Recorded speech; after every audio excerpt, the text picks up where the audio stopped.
Hello, everybody. What we're going to be talking about today is multiple meaning words.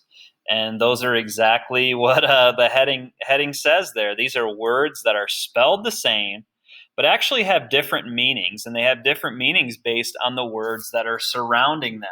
Okay. I'm going to show you a few examples below, but there are actually quite a few words that differ in meaning just simply based on what sentence they are in or how they are used in a paragraph or sentence.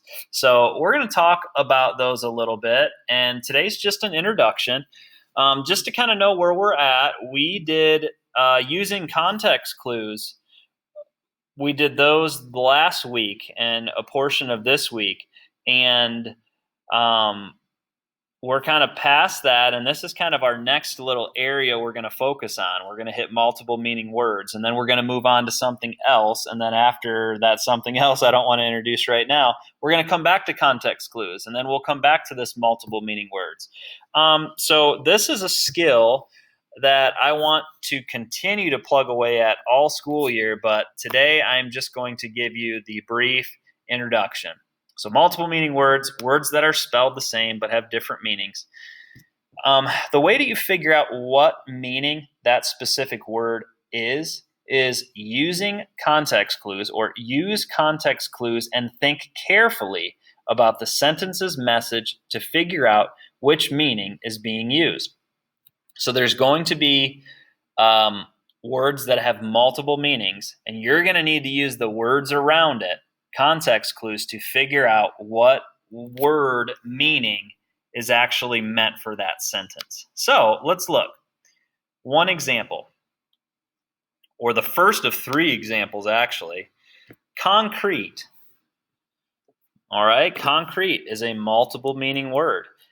Based on what sentence it is, its meaning can change. So concrete can mean real, or it could mean a hard and strong building material, like you poured concrete outside of your house. Okay, concrete meaning real would mean like I want concrete facts in a court case, meaning I want real facts, concrete facts. That means real.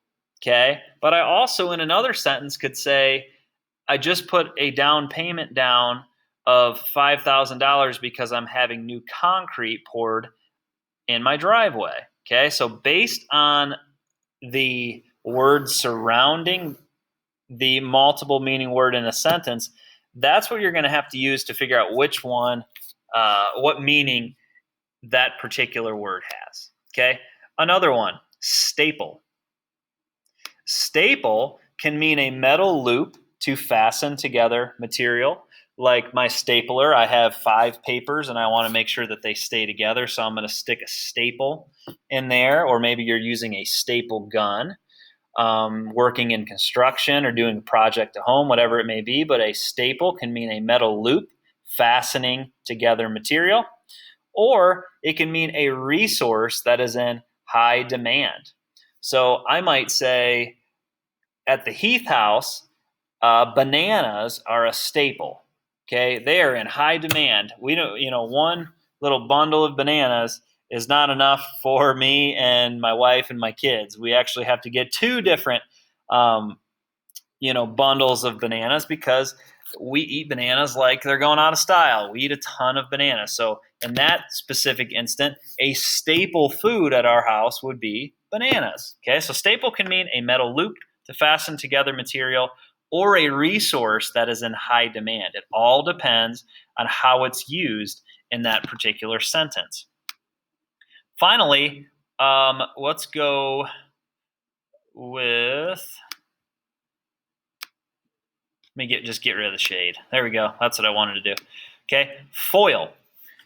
Foil is another multiple meaning word. Foil can mean to prevent the success of someone or something, or a very thin sheet of material.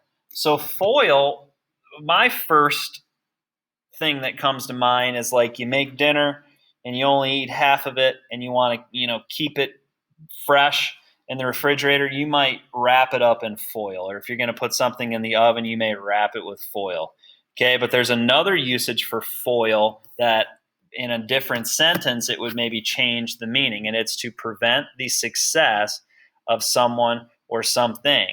So maybe you could say that my enemies foiled my plan to do this, or do something. But foil could mean to prevent the success of someone or something. Okay, really brief explanation. We're going to get into more of this in the coming days, but just know there are words that, looking at it, they actually have different meanings based on how they are used in particular sentences. And it's going to be your job in the coming days to use those clues, to use those words surrounding the bold word in order to come up with what the correct meaning is. So hope this makes sense. Talk to you later.